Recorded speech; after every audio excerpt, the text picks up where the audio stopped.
Hello, my name is Kestrel, and for my project I decided to explore Ghana's fantasy coffins. So just some quick facts. In the African country of Ghana, coffins are a little bit different than the ones we see here. They're often built in the shapes of animals, vehicles, plants, Coca-Cola bottles. I saw one that was a carton of cigarettes. They take any shape you can think of.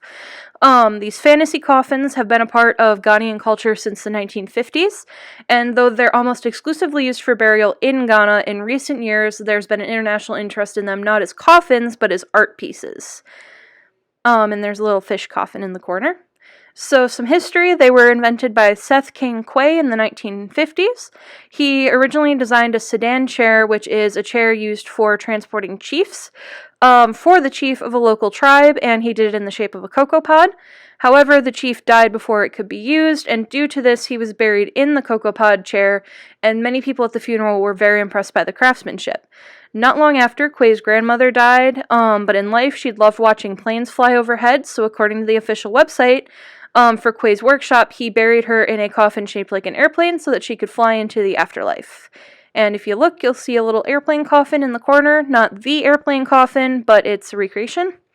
So construction-wise, when creating coffins for clients outside of Ghana, high-end materials are used such as mahogany and high-grade hardwood, and it's used to protect the coffin from insects, cracking, things that happen when they're shipping.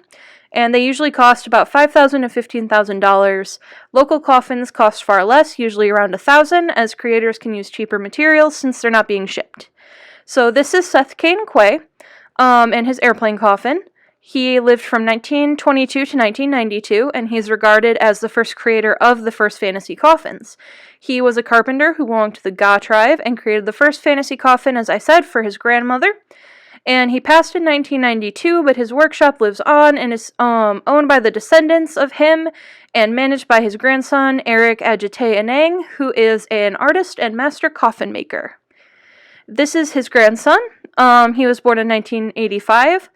And he's the current manager of the workshop, but he relocated to the United States in an effort to teach more people how to do things. And then, in addition to making burial coffins, he's also created coffins for activism, one being a fish filled with plastic bottles to show the issue of how waste is handled and thrown into the ocean. And then he also created a coffin in the form of a broken gun to address how guns are handled in the United States.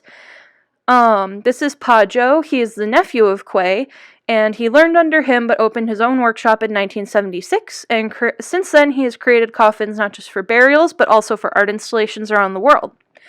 One of his most recent is The Gates of No Return, an exhibit that comprises, a series of large-scale painted wood sculptures commissioned in 2004 and 2005 that represent architectural models of Gold Coast castles and forts, which served as stations for more than 6 million Africans sold into slavery and sent to the Americas and Caribbeans between the 16th and 19th century.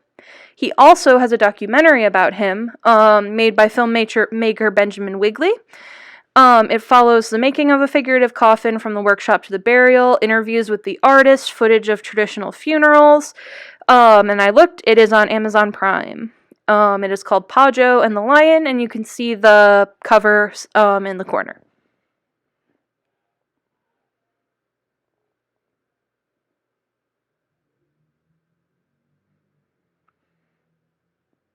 There is some international appeal for them, as I said earlier. They've even attracted the attention of some well-known politicians, including the former United Nation, Kofi Annan, former presidents Bill Clinton and Jimmy Carter. And Jimmy Carter, reportedly purchased 2 fantasy coffins from Pa Joe, though it's not known what they were of. And in the corner, there is a fantasy coffin of some form of bug, I believe. And then these are the resources I used, most of them from museums and a few from CNN. Thank you.